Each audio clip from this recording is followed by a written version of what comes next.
Hi friends, in our time together today, I'm introducing the Kerry Chieftain V5 Low D whistle.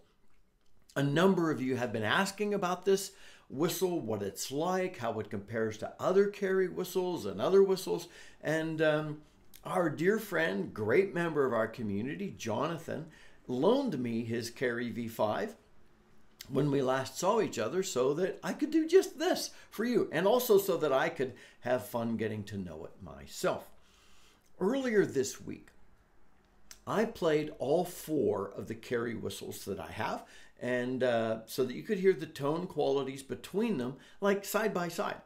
I'll put a card to that video up at the top and a link to that video at the end of this one, because it's really interesting. You know, every whistle manufacturer does slightly different things in making the whistles. They're trying to hit, you know, they're making the whistle they like, and they're also trying to hit a segment of the market. And Phil Hardy at Kerry Whistles designs very specific characteristics into his whistle, all the whistles he makes. And I'd encourage you to listen to some of Phil's own videos and descriptions of his whistles. Now, in this video, I'm going to play the Kerry, I'm going to play the Kerry Chieftain V5, and I'll talk about some of its physical characteristics. We'll talk about the folks who might want this whistle. We'll talk about the price. I'm going to play a tune, the Dear Irish Boy. I'm going to play the scale. I'm primarily interested in you hearing it. I'm going to talk about how, you know, from ease of playing and tone characteristics, volume, all those exciting things. Stay tuned, my friends. And I will put chapters in case you feel like jumping around. However, since I know myself, I'm likely going to jump around during the conversation. I'll try and keep it topic to topic, but I can't promise that.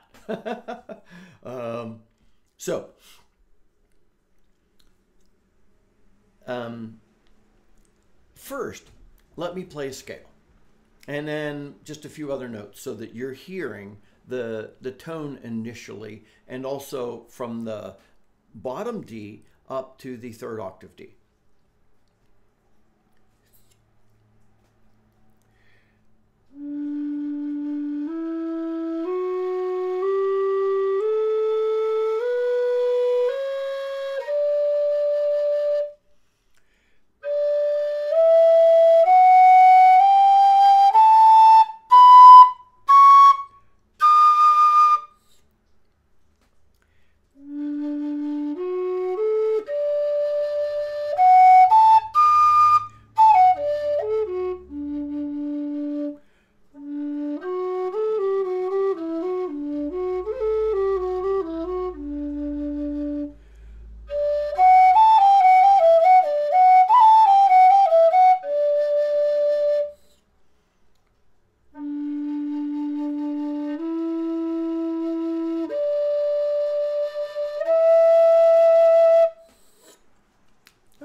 One of the reasons I did some of that is a lot of whistles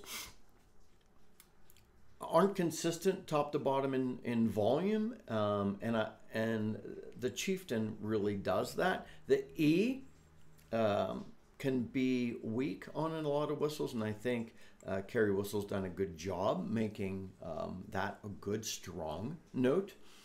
I found the Chieftain in tune nicely. I tuned it slightly low for the lower octave so that I could push that, and also so that it would hit the upper octave on. But I found that the 3rd octave D, did you see how easily I played that? That's not me. That's the whistle's easily. That runs a little flat, but you're not often gonna sit on that 3rd octave D. You're probably gonna bounce off of it, and a lot of people never play that. So don't stress over that running a little flat.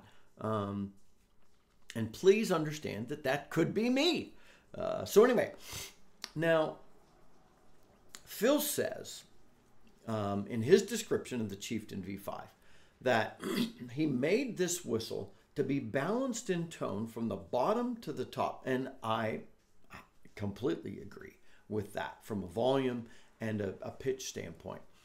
He says that he built this particular Chieftain V5 to be a little sweeter and more mellow in tone. Yes, most of the whistles in the Kerry line of low Ds, Phil likes this certain sizzle to them. And go back to the other video where I compared the the 4 different low Ds I have from Kerry whistles. And you'll hear that there's more of that little bit of sizzle in the other whistles than in this one. This one is a lot more mellow in tone. It's also a little more gentle from a volume standpoint. You could get lost in a crowd with the Chieftain V5, but you're not going to irritate your family if you're playing at home. But I wouldn't describe it as soft, though you can play it gently and still play it in tune, and you can increase the volume some, so there's a good range.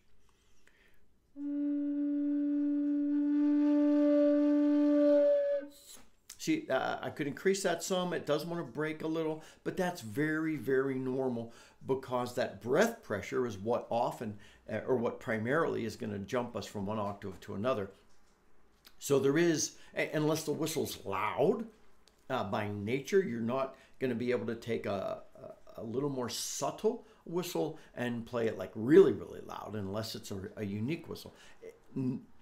Very, very, very, very few whistles do like a broad range of things and hit everybody's desires. And so that's why I love doing these introductions, so that you and I can really hear the tone qualities and the volume and the characteristics of a whistle and the playability and the ease of play between one whistle and another, because you don't want to go out and buy 50 whistles just to find one.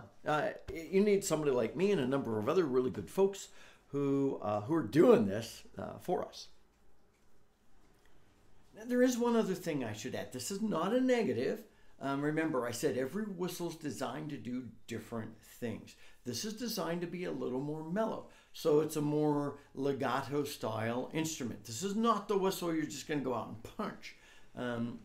You can learn to go out and punch it. But I've noticed that at least in the early stages, and maybe this will continue, but remember, I've only had this, been playing this for a couple of weeks. So, and it takes a while to really become accustomed to a whistle. So when you punch this one, especially in the second octave, it'll be a little chirpy. I don't mean that, it's going to sound negative, but for example, very legato, a clean tone, but if I punch that, I was doing a hard tonguing, and do you hear that almost upper octave tone hitting in first? So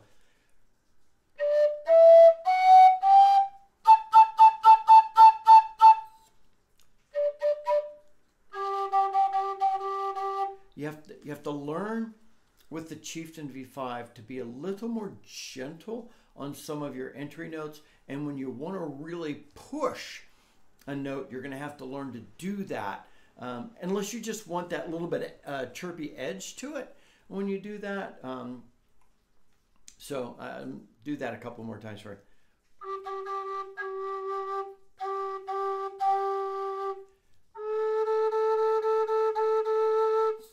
See, if I draw my tongue back, like a really hard tonguing on actually touching the head of the whistle is when that sort of break is going to happen. So if you learn to draw your tongue back and do your harder push accentuation notes with breath pressure and a little bit of tonguing behind the head and not touching it, then you won't get that break in the tone. I wanted to add that because I didn't want you to get this and say, oh, I'm so excited about it, and then you start punching it and playing it hard and it starts chirping on you. There are ways around that, but you're going to have to learn to do that. And I just wanted to warn you that with a more mellow tone and instrument, it might do that some. But again, it takes you, as we always say, it takes you a little while to become accustomed to your whistle. And you're going to have to learn how to play it and how it, as we've said, wants to be played. And so you're not going to like hard punch this one without getting a little bit of chirp off of that. It's not really a negative information that I want you to have. So from a breath requirement, this whistle's not like an air hog. It's pretty gentle. I'm not running out of air. Now I realize I'm coming from playing a tenor saxophone to playing the whistle, so you know maybe my requirements are a little different, but this is not demanding a lot of air. And you can play it fairly gently. And like I showed you, you know, even just jumping to those higher notes. This is one of the easier whistles for playing the top of the second octave. And so that's a good thing to consider. So before I talk about the physical characteristics, I want to play the Dear Irish Boy.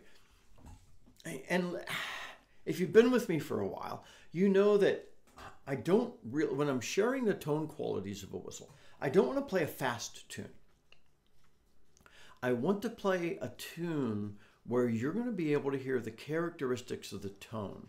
So I'm not going to try and mask the tone characteristics by doing a lot of flourishing. I will do some, but more to accentuate the tone rather than hide it. And I think sometimes a really faster tune covers a multitude of sins, as it were. So that's why I want you to hear a slower tune. And the Dear Irish Boy is long enough and goes up and down the range enough that you're going to really hear some of what the Chieftain V5 can do. So, Dear Irish Boy, and then I'm going to talk about some of the physical characteristics and the money, and then we'll close this down.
Dear Irish Boy on the Chieftain V5.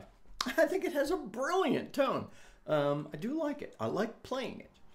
But again, this is not about me. This is about, do you like the tone? Do you like the expressiveness? If you want some of that traditional sizzle, then, you know, buy one of Phil or somebody else's other whistles. If you're after mellow, a little sweeter tone, then that's not like real loud, but has a moderate volume, easy player, then this one should be on your list. Okay, physically, a couple other things to consider. This is the tunable model. So it's there's a tuning slide, there's a nice little collar built in there. The head is metal and primarily, and so that means the windway is metal, and if the windway, it's a curved windway. If that windway is metal, then you really need to warm the whistle up, as we've talked about before. You're going to get condensation because of the variation in temperature between the metal and the air that you're blowing into it. So treat it with like a surfactant, anti-condensation stuff, or just spend a minute and a half and warm your whistle up. This, as I said in the other video, now you were not so worried about the top, but you're going to use either a full piper's grip at the bottom or a modified piper's grip. There are hardly any low D whistles that you're going to play like you would a high D. So you're really going to have to do that.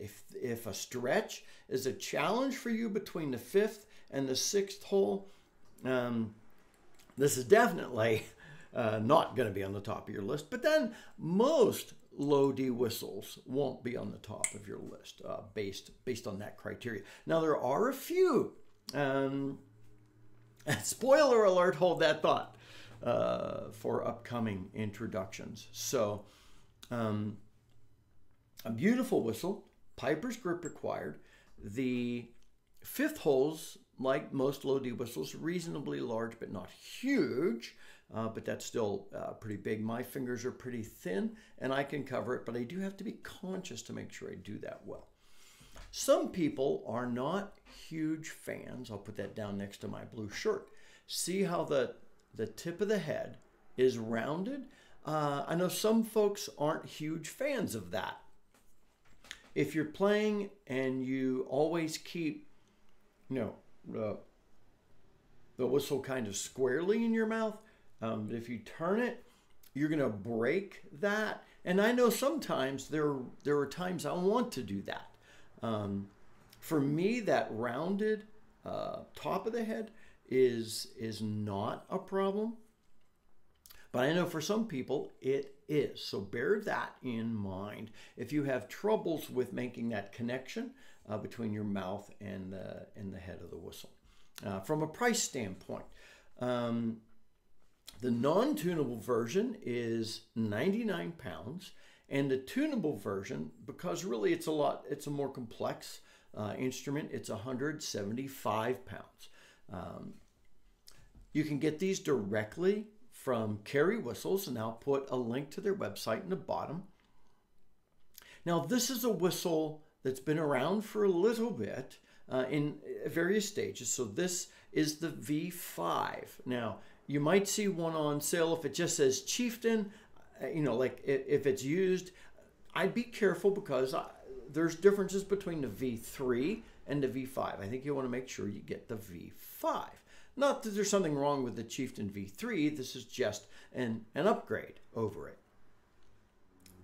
So this whistle then, because it's more of one of the standard whistles that Kerry provides, you can get at other sites, and you may be able to get on sale there, or watch Phil's site, sign up for his videos feed, and he'll let you know when he's got a sale going on if you want to be patient.